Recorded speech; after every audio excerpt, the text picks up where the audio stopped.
Hello, I'm here playing Outer Worlds with Chanson, and we're going to do a review. I did have some mic problems, so beware, but sit back, relax, get a bag of popcorn, and enjoy the show. Okay, so what should we talk about first? So let's talk about the beginning. Let's go linear. Okay. Um, I thought the beginning was pretty bad. I thought it was pretty bad. I thought that it didn't really introduce you into the world a whole lot that it should have. And then the Edgewater, like you talked about how you shut off the power for it. You had the companion that was like from Edgewater that said, "Please don't do that." And then once you did it, the companion was like, "Okay, I respect your opinion."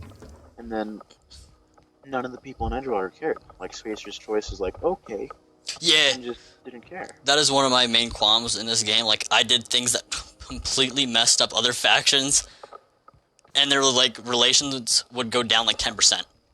They're like, I mean, you destroyed one of our largest, production lines, but, who cares?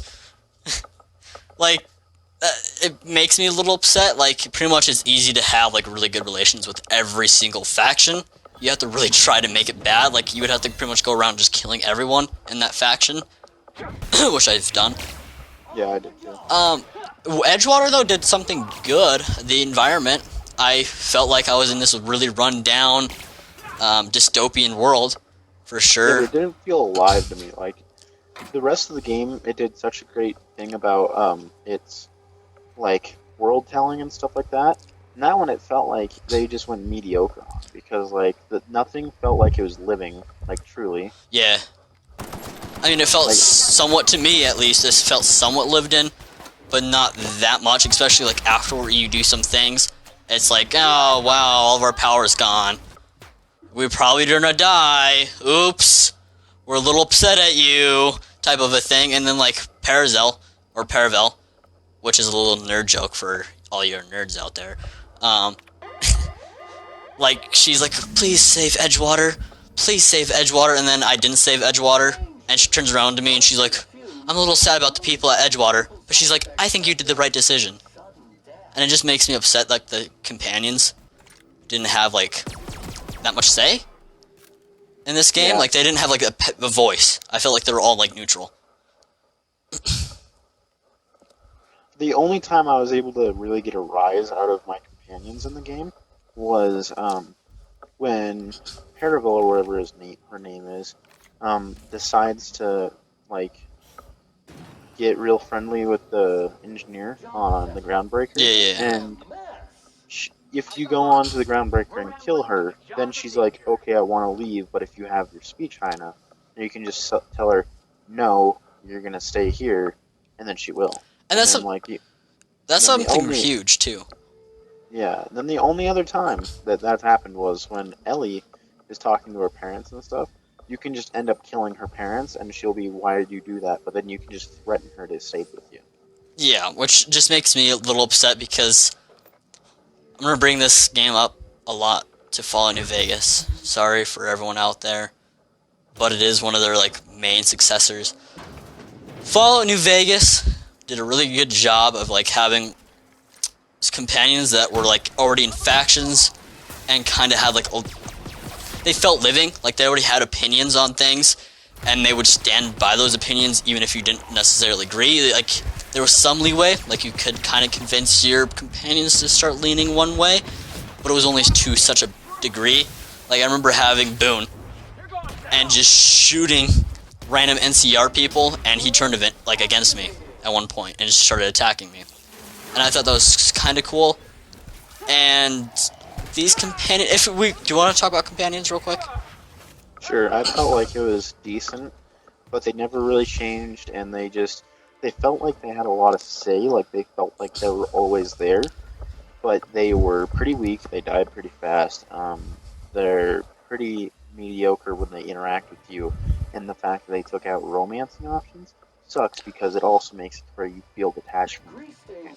Yeah, I never felt attached to these companions. I remember in Fallout New Vegas, like, I know, like, most of the companions' names and their backstories, like Cass and Boone. probably one of like the best companions out there, even though like Boone necessarily I never got attached to, but he had a really cool like kind of backstory and like feel on the world. Compared to these guys, the only reason I know their name is because I had to do some research before this video. Like I actually had no clue what any of their names were. Like Parazel, that's not her real name. That's just a name that I gave her. Yeah, it's whatever that name is. Sam is probably the only companion I like in this game. Pravati, Ellie, Sam, Victor, Nyoka. Vicar, and Nyoka, and Felix. But I feel like they didn't have that like many companions, and since it's such a short game, they didn't want like all these companions just leaving you, because you'd pretty much be like with no one within like 5 hours.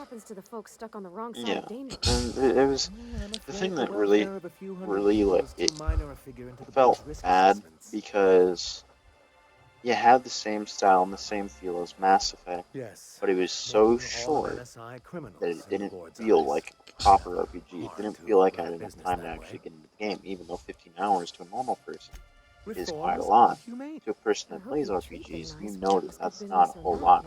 Like, if you look at The Witcher and stuff, people put hundreds of hours in the game.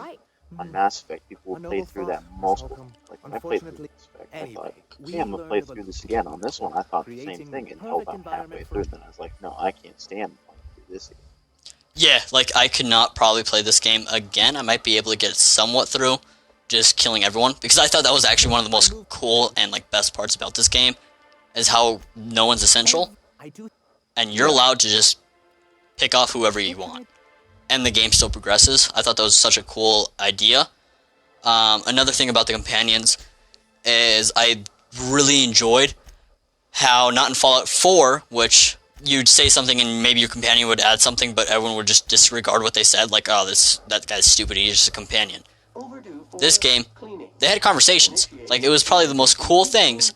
Like, if you brought, like, Felix with you, and then, like, Felix and that one person would just start having a back-and-forth conversation. Like, it felt very, like, realistic, and, like, it didn't feel forced. Yeah, and, like, how, if you had Ellie on the Groundbreaker, and you were talking to someone, like, Ellie would just be like, hey, what's up, how's your, wife doing, or something like that.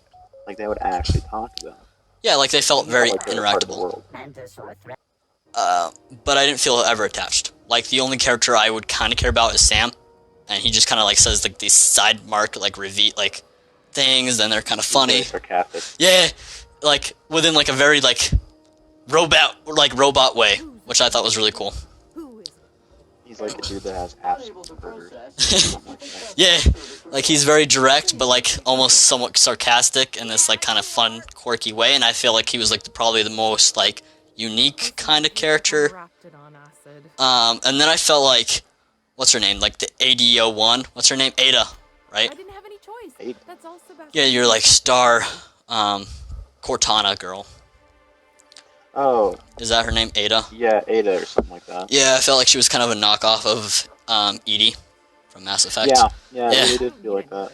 Just like a female, like little sarcastic robot that kind of interacts with your companions. Kind of like Edie. It just felt like a filler placement for it. Yeah, I mean, which is fine. I thought she was kind of entertaining. She wasn't a bad character. I thought she was better than most of the characters in the game. I feel like most of the characters that I met, I was kind of wishing that they would be my companions and not my actual companions. Like I feel like they were like, oh, what's the most bland people in our game that we can just add to our companion list? You know what I mean? Like that old lady that kind of flirts with you at that candy shop or whatever, or the doctor or whatever. Kind of a cool character of how like she interacts with you. She doesn't feel bland. Nyoka felt bland to me, and I'm pretty sure I killed her in my game. Yeah, I'm pretty sure I killed her, actually. Hold up a second. Did you just say that a pharmacy was giving you pills that she said could be dangerous and could kill you if you took too many? Was it candies? I pop them like candy chance. What are you saying here? But is it like that myth that you get edibles in your kid's candy for Halloween? Like, man, that makes me want to go to Halloween for once. But you know what I mean. You know what I mean? Like, there were some really cool, unique characters in this world that you had, like, such a short interaction with. And I was kind of, like, thirsting for more. like the guy with the moon head at Groundbreaker. I feel I'm like that bound would be to satisfy headgear What's his name? related inquiries. Or not what's his name, but like, is it on Groundbreaker, right? That little like, yeah, on Groundbreaker, yeah. the Spacer's Choice movie. He's like, help! I'm stuck in this helmet of mine, help! And he's like screaming, or like when you're like, can you please speak up? And he's like, Spacer's Choice is the best choice! And he starts screaming. Like, he was kind of funny, and then you're like asking all these like questions like, how do you brush your teeth in that thing? And he's like, I don't brush my teeth, but you can get a 10% discount. On our new latest line of toothpaste. And like you kind of slowly break him down, and he's like, I can't sleep anymore. Like, it just is a sad thing. Like, they don't permit me to sleep more than an hour a night. He would have been more of a cool companion than Nyoka. I killed Nyoka. I wouldn't kill that guy. Of course, dude. Like, You're funny. kid, can I say it? No. Not in Stellar Bay. I can't. You know what I'm Everyone gonna else say. You can say it. Either don't smells care. like salt Say it. tuna, You can say it. or they're my It boss. felt wrong. It felt forced. The fact that there was a A man black with a woman good smile in and a here. proportionate They had upper a to gap. lower body ratio Very isn't something to pass up. I mean, to a point. I mean, to me, I didn't necessarily felt like it was Sometimes I get forced. carried away. It just felt odd, and they could have done it in a better style, because she was like on this planet like full of like miners, right? Isn't that like what Monarch's like all about, like mining? No, you just like survived. Like I might have like been able like to digest it more if she was like on that big like ship. You know what I mean? Like where there's like more like culture. You know what I mean? Like more of like a chance of that actual person showing up there, not in the heartland of like this deadly zone. She just didn't feel like she belonged there. Dude, you wanna know what I thought was super, super stupid? Well, I knew it. So there's a faction, I'm well, not a probably getting faction, worked up over but nothing. a Try like not group to or think whatever, about like a things. company called Never know, Sublight you know? Speed. yeah. And I thought, oh, that's pretty cool, some salvage stuff. Maybe they'll start a rebellion with the Groundbreaker I've and got a go lot and on my mind. kill the company and stuff like that. It's nothing that No, concerns you. it's aliens. At least not yet. Yep, it's aliens. The chick in there is paranoid and crazy conspiracy. That's the main plot of that entire quest line. And then the Groundbreaker, they're like, yeah, we don't like the company or whatever. I think that we should break away from the company. They never act on it. Yeah. Like there were some things here and there like you could like kind of pit. Well, there was like only like two factions that you could kind of pit against each other, like the Iconoclasts and like the other guys. But like that's it. Like I wanted like to like I was playing an anarchist in this game, and I was so excited because like the game kind of paints it out like you can play an anarchist, and to a point you can. Like I could go around killing people's like leaders. But I was thinking that you could just pit like factions against each other, which I really wanted to do. Like I was helping like these rebels to help fight like these companies, and I was hoping like a lot of mass chaos would happen. But it never did. Also, let me just clarify the Iconoclasts. I didn't really do a lot for them because it was at like 3 in the morning and I didn't want to do any morning play. So I decided to kill him, under the group, and then every single guard in the town. So, yeah.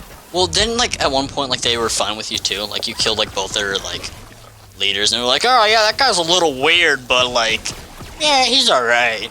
They had A 10%. 40% negative with me. Not even 80, not even like 100 or something like that. 40. And then none of the Iconoclasts that lived in the town even batted enough. Yeah, like they're like, oh yeah, maybe the guards should That's take care of normal. this guy. I mean, he did kill our presidents, but well, whatever. Like, So, oh, there seems like there's less cards. and I wanted like to kill like a group, and then like that group to send like people after me, like a constant threat. Like some downsides of actually like creating enemies in this game.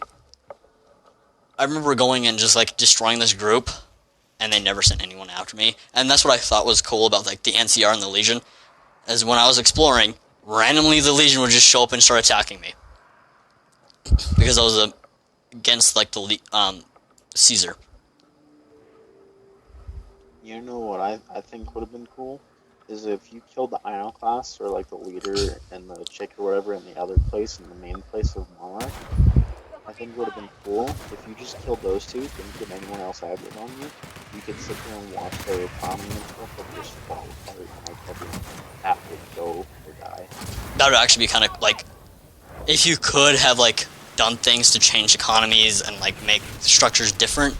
But that's like a huge game, and I feel like hopefully that's asking a little bit. yeah. I'm hoping that they kind of lean towards that more in the future of having like, well, this character might kill this guy, so what should we have the world do if this guy dies?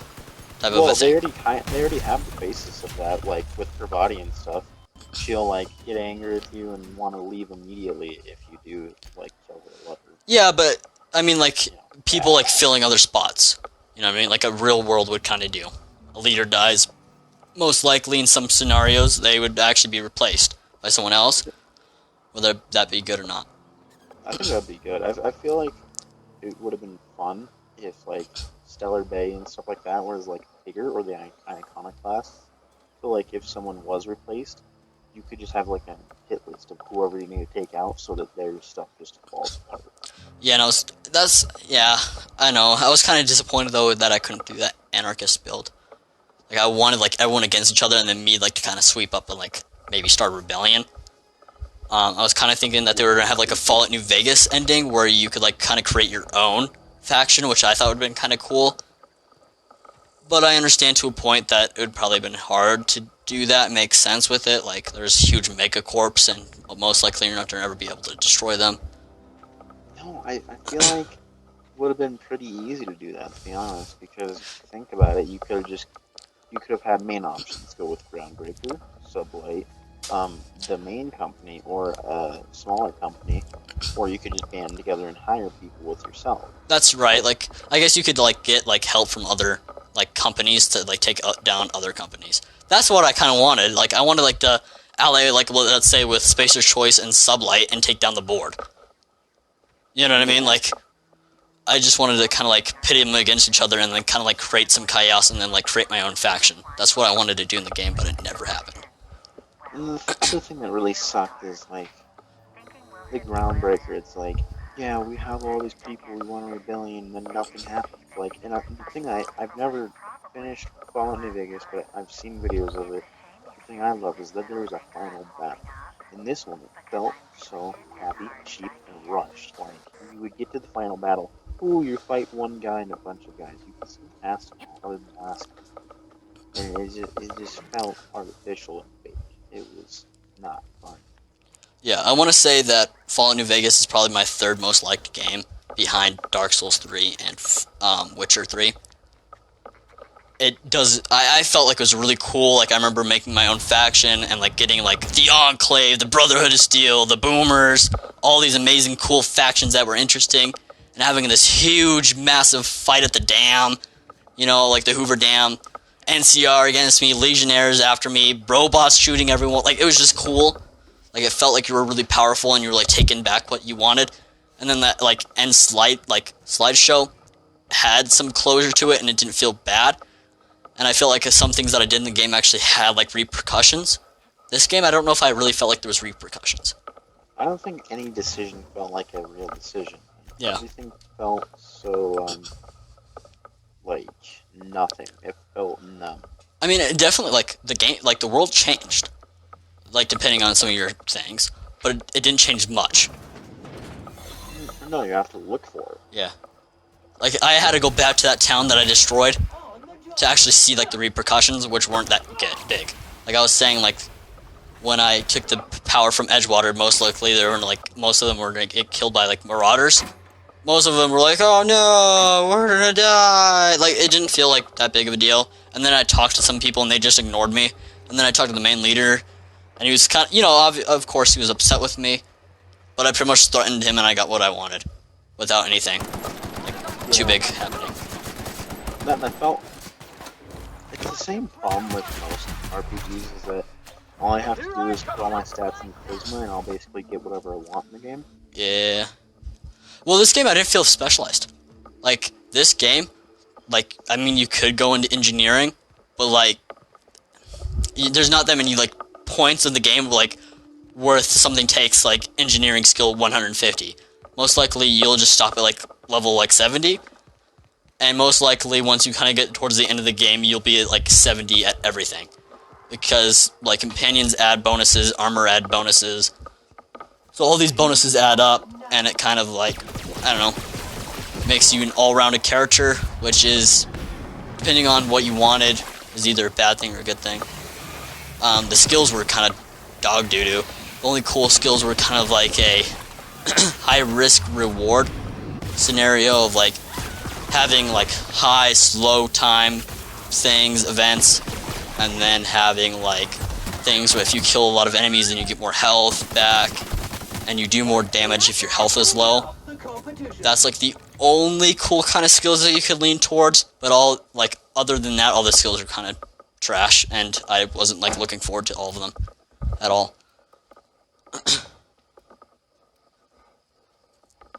Like I didn't look at my leveling up board and be like, oh, I can't wait to get that one or this one or that one. I'd be like, oh, that's kind of a cool one. I guess I'll get that one next.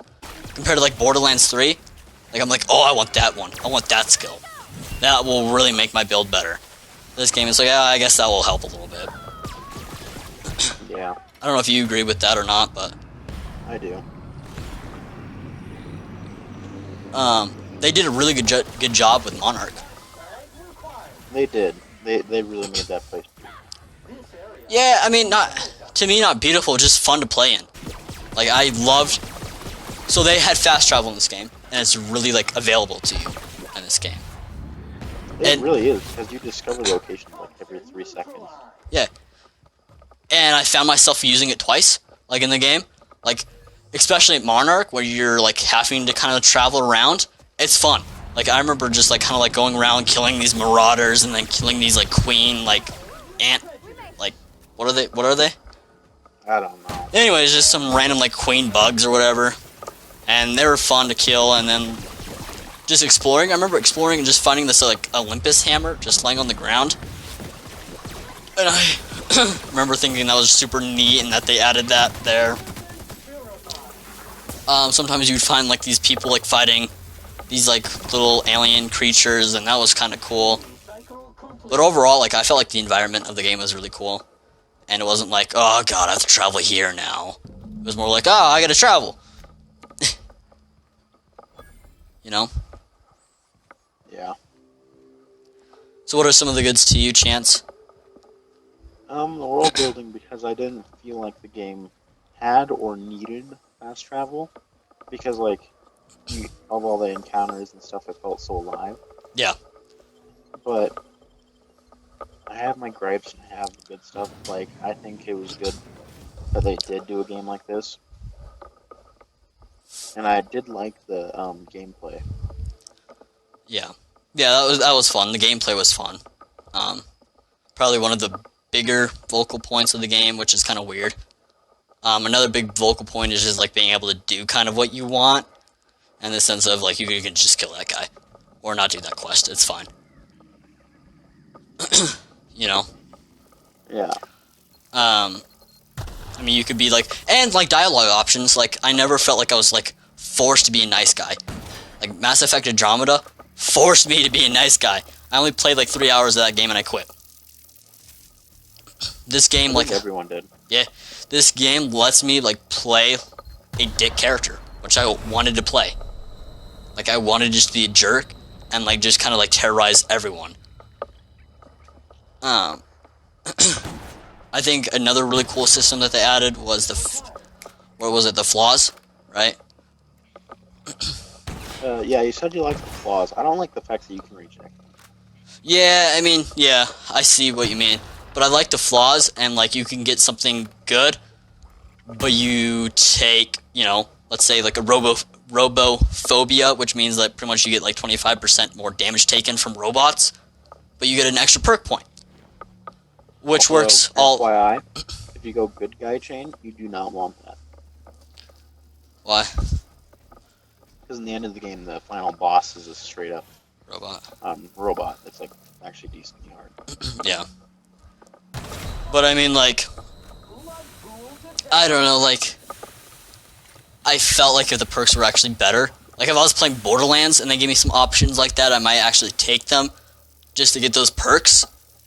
This game, it's like, I don't really care to have those perks. But I'll take these flaws anyways because the game's kind of easy. Like when I was fighting these bugs, like eventually I got super like overpowered and like was just murking all of them. And it was like, flaws to take more damage from these guys? Alright, whatever. I'll just add that so I can get some more weight. Like my weight capacity up. Like that's legit like what I spent my perks on. Was like weight capacity. Because that's like the only thing that I felt useful in this game. Also, they said that at launch it should have no bugs or exploits. Well, multiple people have found money glitches and exploits in the game, and then guess what? Right as I loaded in the game, the first day I had it, I start having the game freeze on me, and the game starts to like have audio glitches where everything just like it's super pixelated and hurts my ears. Yeah, I got the audio glitch for sure.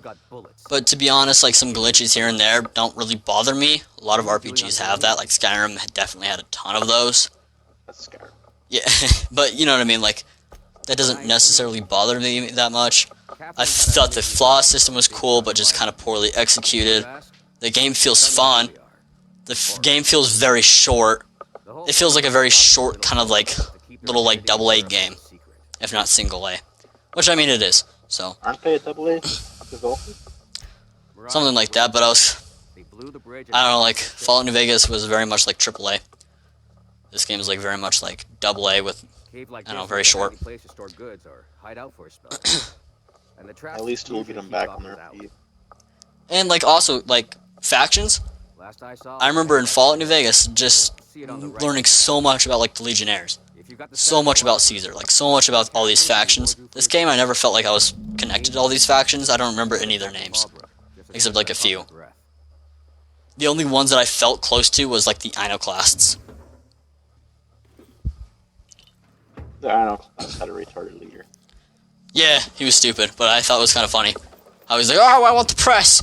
But sir, the food or the people are dying because they don't have food. I want the press so I can make some news coverage. But sir, we're gonna die. Who cares? Like I thought that was kind of funny. He's like, I don't care about food. I want to make some newspapers. Like, okay. Was it doing that mission? That's one of the reasons I killed him. Was that he tells me go to the place, and then someone from Sublight was, because I was who I was gonna go with for a while, and someone from Sublight's like, can't be here, get out of here with your hair or something like that. And I was like, okay, you want to talk to me like that? And I put a cap in your head. Yeah. Which I enjoyed, like, about the game, like, you can kind of do whatever you want. There's, like, sometimes, like, different sides to things, like, you can go, like, what is that, like, Bortwurst guy? You can, like, go help him or help the girl, and I, like, helped the girl, and I just slaughtered everyone. But one thing that I found funny is I had, like, that cloaking thing, and I was killing people right in front of other people, and they would look at me, and they'd be like, hey, what are you doing here? As, like, there's, like, 15 dead people next to me, and the sirens are going off. Like, the AI was stupid in the game, especially with that, like, cloaking thing, because the guy would be like, oh, you're not from around here. Like, yeah, I just killed, like, 15 of your buds, do you care? Well, I know, I don't care. As long as you get out of here within 30 seconds, and then I killed them, and then I would go to their next friend, who would ask me the same question. It was really stupid by the fact that, like, your cloaking, it wore off only when one person saw you, and then if you killed that one person, you'd go back into cloaking. Yeah. But you've already expended 20 bullets with an unsilenced revolver. Like, I know, and they're like, they notice, but then they come up to you and they're like, wait, there's a dead body here. Do you know anything about this? Oh, no, I have no clue. Oh, okay. You probably should leave within, like, 30 seconds or so. Have a good day. And then they walk away. Like, yeah, okay. Good. yeah, it's pretty... I felt like the game itself was pretty good. Yeah. I just don't think it was what we were expecting, because me and you really wanted this to be a good game. Yeah. And in the light of other games like Anthem, Oh, God. Yeah. it was a good game.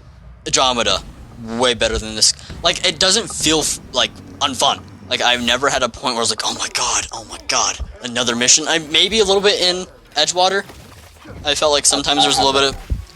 Yeah, in Edgewater, but once you get to Monarch, it's enjoyable. The game opens up a lot more. And I feel like we ragged on it a lot today. But, like, all in all, it's a fun, small little game to play and to pick up. I feel like though, my the only time I ever was like, oh my god, hurry, another mission, was with the Iconoclast, which I just wanted to advance the story at that point, and that was when I snapped the mark to a few people, Yeah. and that was no good. None of my characters cared about that. I had the issue. Yeah, like that kind of made me mad. Is like you would kill like people right in front of Felix that were fighting for like justice and against the board or whatever, and Felix would be like, "Oh, yes, that's not kind of cool, man. You should probably do that, even though that's like my whole like trait is like trying to help the rebellion." But like I don't know, they didn't. The companions don't ever feel like phased by anything. They're just neutral all the time. Yeah. That sucks. Yeah, but I mean, it's a fun game.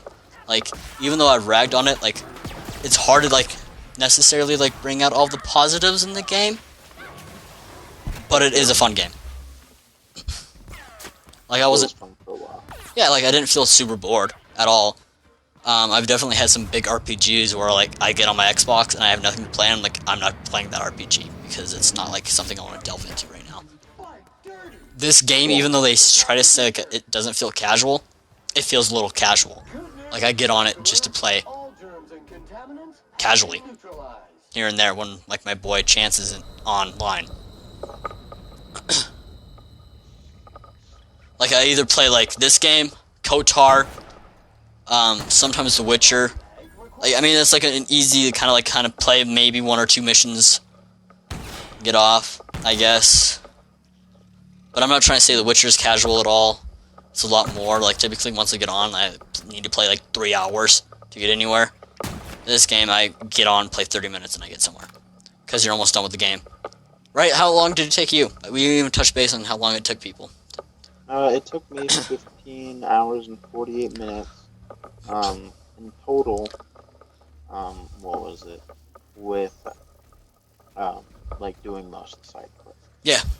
Like, he didn't just go to all the main missions. I did most of the side quests and explore out of Monarch.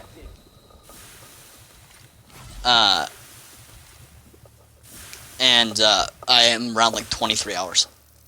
So. Plus, I'm a lot slower at playing games than him. Like every other game, like he's always beating me out, even though we do like the same exact missions. Don't know why. I think it's same missions. We explore as much as we do each other, and yet I'm faster. I don't know. Do you sit through all the dialogue? Like pick through everything? Yeah. Weird. I do. I actually read most of it. Yeah. See, I don't know why that always happens, but yeah, it's a super quick game, and if you have Xbox Game Pass, it's a definite buy. Like you need to get it. You need to try it. Do you think they should buy it if it's $59.99, Jansen? I think it's a good RPG to get you into RPGs. Stay back. But I think it should be around $30. How'd you get past my Yeah, like I feel like maybe a sale. With Black Friday coming up, maybe you might be able to pick it around $30, which is like a decent price for this game. What are you doing out here anyway? And it's fun. It is fun. But $59.99, unless you really want Outer Worlds, I don't know. I think I'd wait till Black Friday. But I think it's a fun game to pick up. If you're an RPG fan, I think it's. Go ahead. You could always just get like the $1 Game Pass for like a month or two. Yeah, but if you have PS4 or anything like that, I think you should wait until a sale.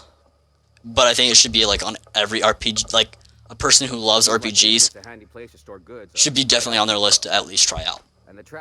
So. I think we pretty much touched on everything. Last I saw, they were heading back up the hill. You'll see it on the right. What would you rate the game, Chanson? If you got the sand to go after him, I'm sure I had no prior RPG knowledge. Me? 8. If I have the knowledge I do now, 6.5 or 7. Yeah, I would get around. Thinking about it again, I was gonna say 6.5. But just remembering how like it was fun, like I didn't feel super bored playing through it. I would probably do a very light 7, so probably 6.5 still. I guess, yeah, 6.8 if we really want to get specific, but like it's a hollow 7 for me, I guess. How do you have a hollow 7? I don't know, it's just like it hits 7, but like it shouldn't hit 7, like it's just not like a hard 7. Where it's like italic lettering. Pretty much, like it's, I don't know, good game, but just not what I wanted. Bad player. Cotard 2. And yeah, I think that's about it. Thank you for joining in.